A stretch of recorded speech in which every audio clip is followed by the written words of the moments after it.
dans sa voiture qui, en 12 minutes, va parcourir la queue du peloton jusqu'au devant de la course. Je vais faire une vidéo commentée en regardant avec vous ce qu'on voit. Premièrement, je vous signale qu'on est en 2011. J'ai été vérifier la météo. Puis cette journée-là, il faisait 8 degrés et c'est pluvieux, comme on le voit avec ces essuie-glaces. Là, regardez les participants. Je vais faire des commentaires au fur et à mesure qu'on avance dans le peloton. J'espère que ça va être pour vous instructif. Et si vous vous sentez parfois visé, j'essaierai pas d'être politiquement correct, soyez pas, susceptible. Prenez plutôt ça comme des conseils pour vous amener à progresser dans votre cheminement en course à pied. Là, ce qu'on voit, c'est du monde trop habillé. Soyons donc clairs, là, ça n'a pas de bon sens. Il fait 8 degrés, il pleut, je sais. Il n'y a pas d'indice que le vent est particulièrement fort, encore moins de face. Puis, j'ai écouté la vidéo, c'est pas la première fois que je réagis. Là. Dans le fond, j'ai réagi pour moi-même avant de vous partager ce que je vous dis. Puis on voit des gens qui ont des jackets, qui ont des culottes longues, qui ont des manches. C'est vraiment exagéré.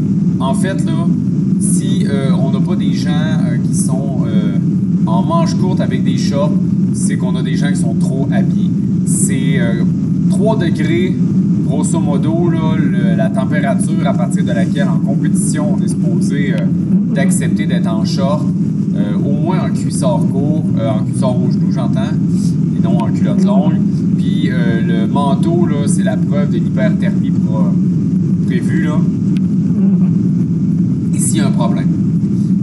Je vous fais aussi remarquer, en tant qu'à parler d'équipement, qu'il y en a beaucoup dans ce groupe-là qu'on voit en ce moment qui ont des bouteilles d'eau avec une ceinture à la taille. C'est le 15 km qu'on est en train d'écouter par une journée pluvieuse. Qui sait qui a besoin de boire de l'eau au point de s'amener une bouteille sur soi pendant un 15 km de jour pluvieux? Vous allez voir tantôt, il n'y aura pas ça dans ceux qui vont être plus vers l'avant. C'est pas un hasard. Hey, ça altère la mécanique de course, ça alourdit ton corps, puis tu peux pas performer avec une bouteille que tu traînes sur toi quand tu essaies d'aller relativement vite, là. Je parle pas d'un ultra trail ou de toute façon tu vas lentement, là. Donc ici, là, en fait, on a juste la preuve par l'habillement puis par ce qu'ils traînent qu'on a affaire à essentiellement des coureurs de niveau débutant. Encore plus vrai quand ils ont le dossard attaché dans le dos, on voit en ce moment. Remarquez aussi leur mécanique de course.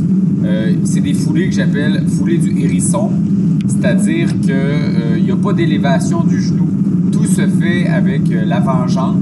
Comme vous voyez, là, c'est le pied qui arrive à la hauteur du genou qui s'en va pas vers l'avant, donc c'est le genou dans sa position de marche, puis avec un léger fouetté du mollet puis de la cheville vers l'arrière. Il n'y a pas d'extension de la hanche, très très peu. Si vous regardez l'angle d'ouverture de tous ces coureurs-là au niveau de la hanche, ils font pas la split, hein? Il n'y a pas de rebondissement, il n'y a pas d'envol prononcé dans les airs. C'est de la course parce qu'ils ont toujours un pied, qui est dans les deux pieds dans les airs à un moment ou l'autre. Le gars avec la casquette en noir en ce moment, c'est pas trop pire, là. Il y a quand même une certaine élévation du genou. Puis s'il va pas plus vite, c'est parce que l'inclinaison est pas optimale.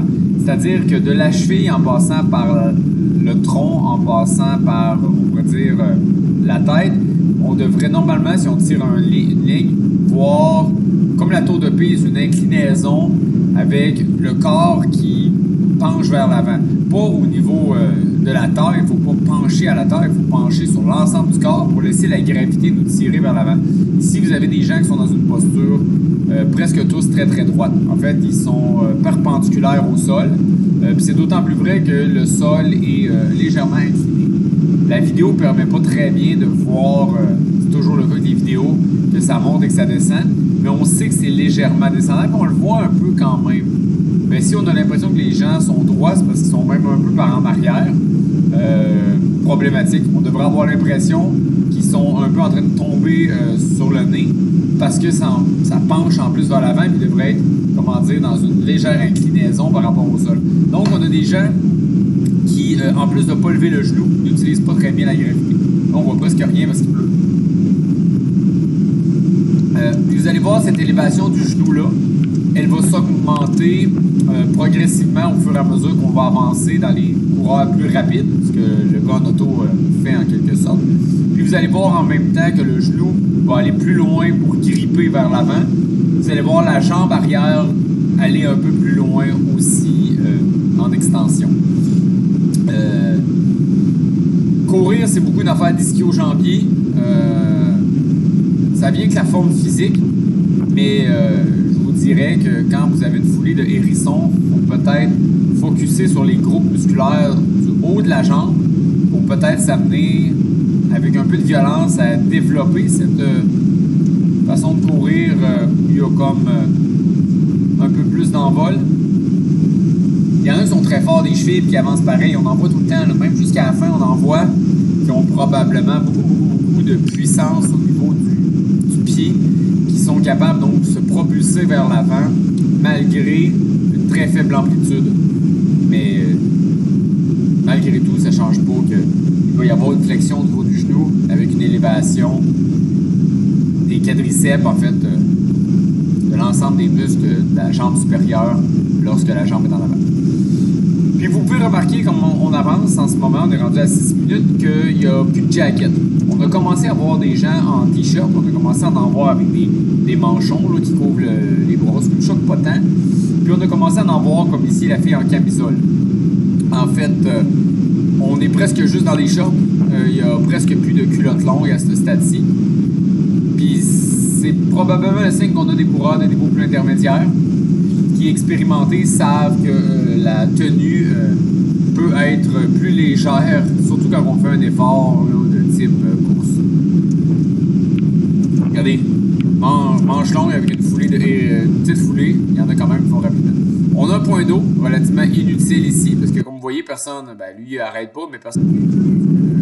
Quand il pleut comme ça, même si on se déshydrate, la vérité c'est qu'on n'a pas le ressenti de soif.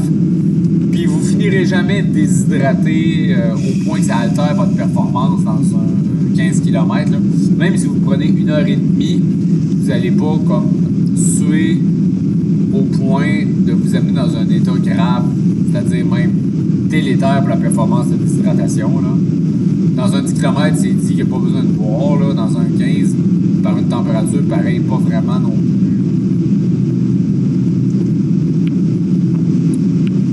Là, il commence à y avoir un espacement entre les coureurs. Je trouve ça toujours intéressant de voir qu'ils sont quand même des mini-pelotons. Comme vous voyez, là, il y a des mini-groupes de 2 et 3. Plus vous allez vers l'avant, pour ceux qui ont pas eu cette expérience-là souvent, puis plus vous voyez des coureurs en groupetto ou même en solo. C'est un peu logique. Plus on va vers l'avant, moins il y a de monde. Puis aussi, parce qu'ils tentent de se regrouper, le coureur plus performant est un peu compétitif et orgueilleux, puis comprend généralement qu'il est mieux de s'accrocher à quelqu'un d'autre s'il veut avancer, que de se ramasser tout seul à forcer dans le vide. C'est qu'il y a un peu de ça aussi. Ça descend, mais surtout, remarquez qu'il n'y a pas de virage. Donc, c'est un parcours en ligne droite, enfin, ça serpente, mais il n'y a aucune intersection, il n'y a aucun virage. Puis on voit que ça descend. C'est très, très subtil, mais on voit une mini-pente. Puis si vous regardez ce que je vous disais tantôt, les derniers coureurs qu'on a vus avaient une certaine inclinaison de l'ensemble du corps vers l'avant. On voit que techniquement, cette vue-là, il y a un long trou avec personne. Donc on peut imaginer qu'on se ramasse à ce moment-ci les coureurs sous 4 minutes du kilo. C'est généralement le seuil où lui, il était même ses talons. On voit que il break. C'est correct, là, c'est parce que je pense que la pente est très prononcée. Il était même... il ne faut pas se freiner, il faut se laisser débouler. Mais ici, probablement que même si les vidéos ne montrent pas, ça fait descendre vraiment de façon prononcée. On voit rien, il pleut. On a deux coureurs, comme je vous dis, qui font des pelotons ensemble. On avait une belle élévation du genou, celui de gauche. Là, on voit vraiment que ça descend quand on les regarde courir. Là.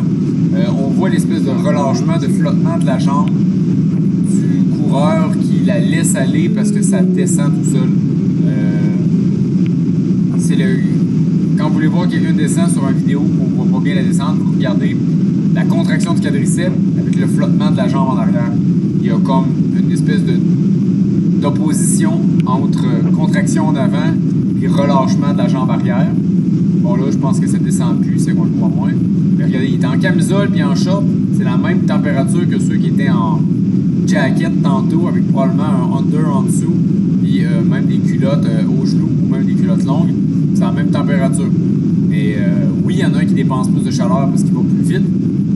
Mais en même temps, l'autre avait une masse grasse plus élevée, donc c'est isolant. Donc je pense pas qu'il y en ait un des deux qui aurait avantage à porter le jacket. Là. Je pense que les deux pourraient être habillés comme les gens qu'on a. Regardez l'élévation du genou, regardez comment la jambe va plus loin vers l'arrière, regardez comment l'inclinaison est meilleure, regardez aussi comment le tempo est plus dynamique avec un pied qui touche par l'avant-pied davantage puis qui touche moins longtemps au sol. On voit que ça descend. Ça, c'est une claire descente. Là. Si on se demande pourquoi le parcours est rapide, c'est parce que ici, on voit vraiment plein incliné. Il n'y a plus personne du parcours. Le gars, il conduit son char tout seul. J'essaie de voir les marqueurs au sol. Comme là, ici, on a un genre de point d'eau. Je pense qu'il y avait une pancarte qui indiquait les kilomètres. Si tel est le cas, ben, ça serait probablement le dernier mile. Je dis les kilomètres, mais je suis à peu près sûr que c'est des miles. J'ai pas vu 15 pancartes depuis le début. Je suis pas capable de zoomer, là. Il y a des pancartes partout, mais je pense que là, c'est parce que ça nous annonce la fin. Le gars s'en va vers l'arrivée. Mais j'ai pas vu 15 pancartes. Donc, je serais surpris que les kilomètres soient indiqués. J'ai vraiment l'impression que c'est juste les miles. Donc, les 1,6. 1609 mètres pour nous, exactement. Là, il s'en va vers l'arrivée. En fait, je pense qu'il y a plus personne. Ça va s'installer pour la vidéo numéro 2 que vous pouvez écouter sur YouTube dans lequel il montre les finissants. Donc, c'est low profile comme course, là, malgré qu'il y ait maximum 2000 personnes, ce qui est quand même du monde. On voit que c'est une course d'envergure modeste. Ça ne veut pas dire qu'elle n'a pas de qualité. Je pense que ça va être un bel événement. On voit c'est simple. Là. La facture n'est pas très complexe. Tâche d'arrivée au milieu de nulle part d'un bâtiment, des petites tentes montées. Voilà. Donc, j'espère que ça vous a été utile.